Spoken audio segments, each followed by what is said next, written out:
हुमड़ समाज में साधु कम हुए, ये भी मैं आपको बता रहा हूं, लेकिन साधु के भक्त हुमड़ समाज के बहुत हैं। तो हम आप लोगों को यही कहेंगे,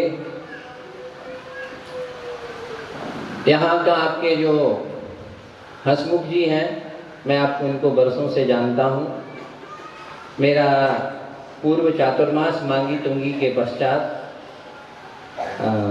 पूना में था। उस समय हमारे संघ के अनुपम स्वामी जी की पिछी हसमुख जी गांधी जी को मैंने दी। ये गर्व होना चाहिए कि आपकी समाज का व्यक्ति ही भारत में एक अपना अस्तित्व और व्यक्तित्व को रखता है। यहाँ के जो हुमड़ समाज के अध्यक्ष हैं विपिन जी, इनके जीजा और इनकी बहन दिलीप जी और सरोज जी मेरे खास भक्त हैं। अभी भी वो आके अर्घ चढ़ा गए हैं कि अगला चातुर्मास के लिए। इस कार्यक्रम को करने वाले दीपक जी वगैरह जो जो महानुभाव हैं, अनुपम जी, सभी लोगों को हमारा यही मांगलिक आशीर्वाद है कि आप लोग मोबाइल यूज करते हैं क्या? अरे हाँ या ना बोलो जी। तो मोबाइल को चार्ज भी करते हो क्या? नहीं। एयरटेल का हो क्या, सेंसर क्या क्या होते हैं। हम लोग मोबाइल वाले महाराज नहीं हैं। हम लोग मोबाइल करवाते जरूर, मोबाइल करते हैं। तो आपका मोबाइल आप लोग चार्ज करते क्या? नहीं। मोबाइल यदि चार्ज है ना, तो आप उसमें आपके जो रिलेशन वाले अमेरिका में रह रहे हों या फिर बॉम्बे या दिल्ली में कहीं भी रह रहे, मोबाइल चार्ज है तो आप उससे बात कर सकते हैं ना। तो बस एक गुरु मंत्र दे रहा हूं, इसको अपने दिल में फिट करना, दिल के मोबाइल में फिट कीजिए, क्योंकि दिल के मोबाइल में डिलीट नहीं होता।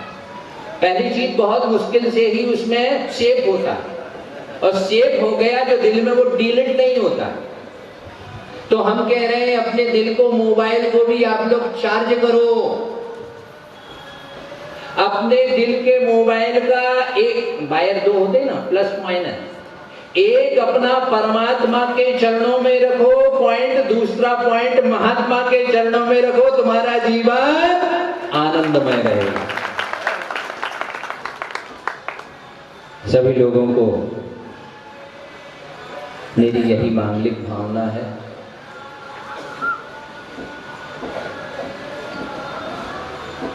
कि आप लोग धन भी कमाइए, लेकिन धर्म को भूलिए नहीं। आप लोग भोग भी भोगो, लेकिन जीवन में योग को मत भूलो। लाभ और लोभ का चक्कर में आजकल व्यक्ति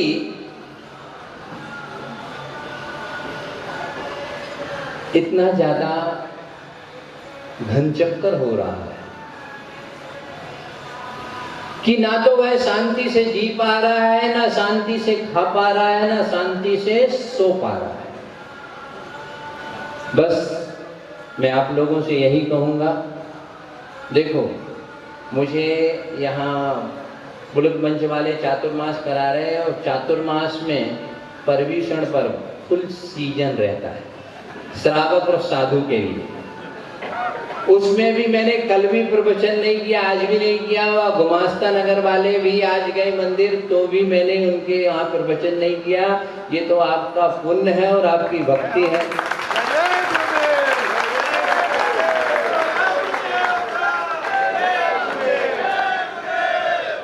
जीवन में निश्चित है, यहाँ के युवा मंडल लोग पहले भी आए थे, उन्होंने भी कहा हुमड़ समाज जैसे आप लोग आज इकट्ठे हुए, ऐसे कभी कभी महीने में एक दिन बनाइए, या वीक में एक दिन बनाइए, या शुक्ल पक्ष में एक दिन बनाइए। जितने भी हुमड़ समाज के घर हैं, उन सब में 15 दिन में या महीने में एक बार 35 मिनट का या 1 घंटे का नमोकार मंत्र आप लोग प्रत्येक के घर पर कीजिए। इससे आप लोगों का मिलन भी होगा और धर्म से आप लोगों का पुण्य भी होगा। और साल में एक बार इंदौर के सभी लोग मिलके एक बार सामूहिक विधान करो, चाहे 2 घंटे का शांति विधान करो। सामूहिक भोजन हो या सामूहिक भजन हो, इनसे आप लोगों को लौकिक जो फायदा होते हैं वो मुझे बताने की आवश्यकता नहीं, अंडरस्टूड है। और आप लोग इंदौर वाले होमड़ समाज है, इसलिए हाँ डैश। अच्छा, यहाँ के हमारे वो बंडी जी थे, वो उस समय प्रतापगढ़ में ही अध्यक्ष थे। इंद्रचंद जी बंडी, मुझे आज याद आया, यही उनका बेटा यहीं पर रहता था। हाँ, तो मैं आप लोगों से यही कहूंगा अंत में कि एक जरूर धर्म अनुष्ठान जिसमें नेसेसरी करिए आप, कंपलसरी नहीं कि एक बार विधान होना, साल में एक डेट फाइनल करो।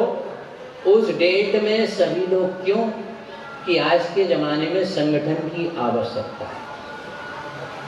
आज भारत में सिर्फ जैनी सबसे ज्यादा बुद्धिजीवी हैं, जैनी सबसे ज्यादा पुरुषार्थी हैं और जैनी सबसे ज्यादा पैसे वाले हैं, लेकिन भारत में जैनियों में संगठन नहीं है।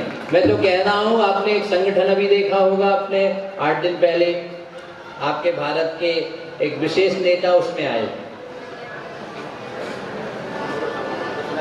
हम आपसे यही कहते हैं, ऐसे अपने धर्म के कार्य में समाजवाद तो रखिए, ये आपका पर्सनल मैटर है, लेकिन धर्मवाद जो है ये सबका मैटर है, सभी जैनियों का। मैं तो ये चाहता हूं कि कभी भी कोई संत आए, उन संतों में भगवंत के दर्शन करके, आपके समाज के अध्यक्ष शायद हसमुख जी हैं, तो कहा कि इसका पनिशमेंट क्या होता है, प्रायश्चित क्या होता है। प्रायश्चित शास्त्रों में लिखा है कि गुरु जो बोल दे वही प्रायश्चित।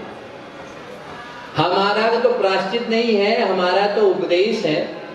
आप लोगों के बस दिगंबर साधु जहां पिछी कमंडल दिखे, उन संतों में भगवान मान लेना तो तुम्हारा बेड़ा पार हो जाएगा और तुम्हारा जीना सफल हो जाएगा। सभी को हमारा मांगलिक आशीर्वाद है। पत्नी ने बड़े दिल से और प्रेम से भोजन बनाया। यदि उस भोजन को उसका प्राणनाथ पति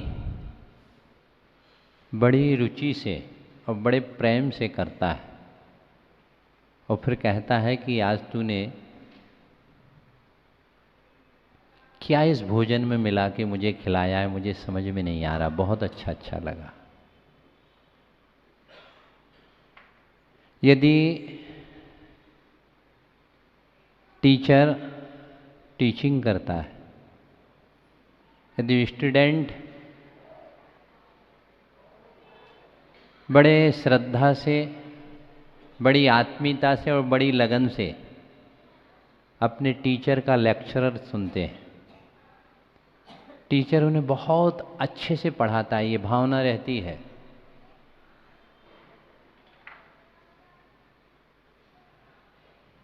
ये प्रत्येक शिक्षक की ये भावना रहती है कि इस स्टूडेंट के दिमाग में मैं इतना ज्ञान भर दूं कि ये हमारे स्कूल का नहीं, हमारी क्लास का नहीं, हमारे नगर का नहीं, इस दुनिया का एक गुड स्टूडेंट बन जाए। एक माँ भी यही सोचती है कि मेरा लाल इस दुनिया का एक विशेष और महान व्यक्ति बन जाए। ऐसे ही एक संत की भावना होती है कि प्रत्येक भक्त इस दुनिया में ऐसे ही चमके जैसे नील गगन में सूर्य, चंद्रमा और नक्षत्र चमकते, परंतु इसमें भावना सामने वाले की भी होना चाहिए। पति भोजन अच्छा करे तो पत्नी बहुत अच्छे से खिलाती, टीचर स्टूडेंट अच्छे से पढ़ता है तो टीचर अच्छे से पढ़ाते हैं। ऐसे भक्ति ही जब अच्छे से भगवान की बात को सुनते हैं तो वक्ता को भी अपने उद्गार प्रकट करने के भाव बनते हैं। आप सब लोग बड़ी श्रद्धा से,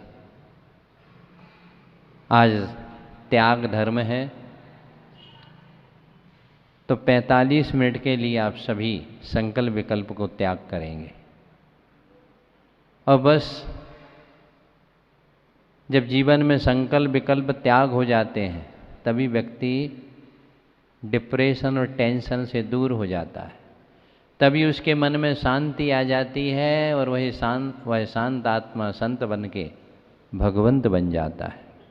जिन जिन को भगवंत बनना हो, शांति चाहिए हो, पूरी दिल की चेतना से हम लोग परमात्मा का स्मरण करेंगे। मैं बोलूँगा, आप सभी बोले। बड़े प्रेम से दोनों नेत्र बंद करो, दोनों हाथों को जोड़िए, अपनी कमर को सीधी कीजिएगा। ओम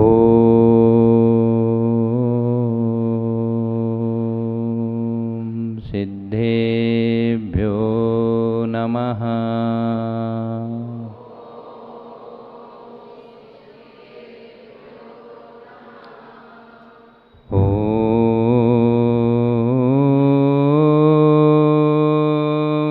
सिद्धेभ्यो नमः।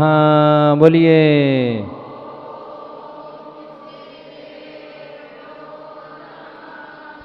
ओम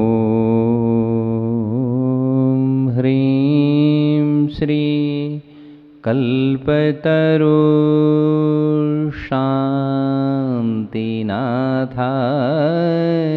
नमः।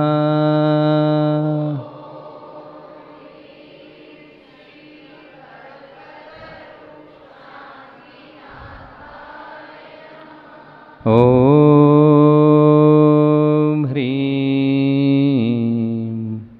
उत्तम त्याग धर्मांगाय नमः।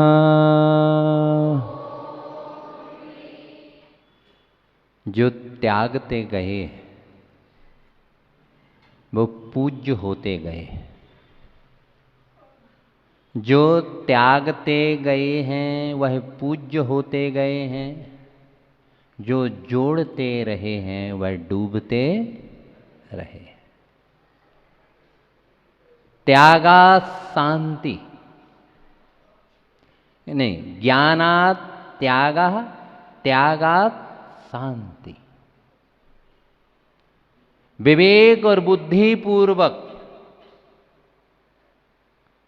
क्या योग्य है क्या अयोग्य है, उस अयोग्य का, उस अकर्तव्य का, जो हमारा अहितकारी है, जो हमारे लिए अनुपयोगी है, जो हमारा नहीं है,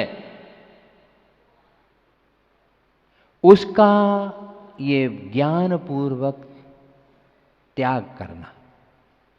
ऐसा त्याग ही हमारे जीवन में शांति को देने वाला है।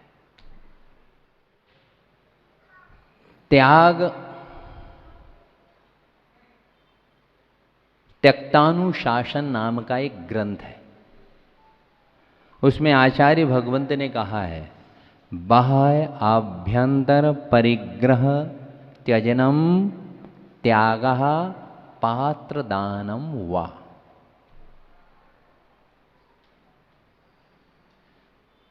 बाहर से जो भी हमको दिख रहा है, इस दुनिया में जो भी हमको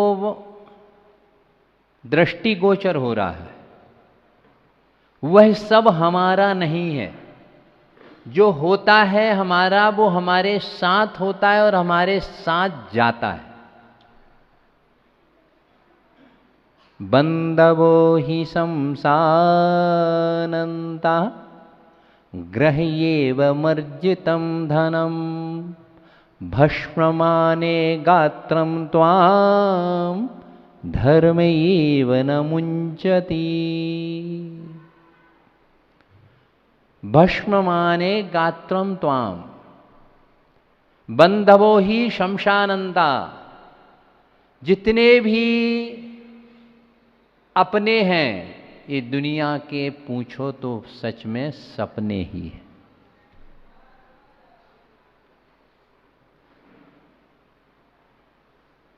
संसार के बंधु परिवार कहां तक के साथी हैं? मरघट तक के साथी। बंधवो ही शमशानंता ग्रहमेव मर्जितम धनम।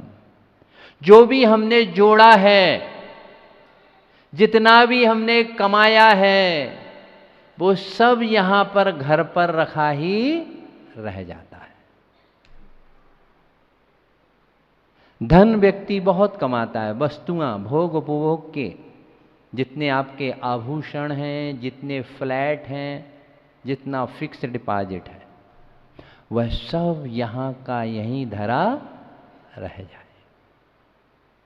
दुनिया में व्यक्ति सबसे ज्यादा यदि केयर करता है और सेफ्टी करता है और दुनिया में चाहता है, प्यार करता है, तो इस दुनिया में सबसे ज्यादा व्यक्ति अपने शरीर का ध्यान रखता है। वह शरीर भी भस्म होने वाला है, नश्वर होने वाला है, जीर्ण क्षीण होने वाला है। धर्म एव न मुंचती। व्यक्ति के साथ उसका धर्म और कर्म, यही प्राणी के साथ में जाने वाले हैं। जब व्यक्ति, याद रखो, जीवित होते हुए जो नहीं छोड़ता है, जीवित होते हुए जो धन दौलत को नहीं छोड़ता है, मरने के बाद छोड़ा लिया जाता है। यहां तक कि जब हाथ की या कान के कोई रिंग खुलते नहीं हैं तो क्या किया जाता है आप लोग जानते हो? चिपकता है और चिपकाता है, तू मेरा मैं तेरा। रागी जोड़ता है और जुड़ता है, और त्यागी छोड़ता है और छूटता है। छोड़ता क्या है? जो हमारा नहीं है। और छूटता किससे है? पापों से और कर्मों से छूटता है।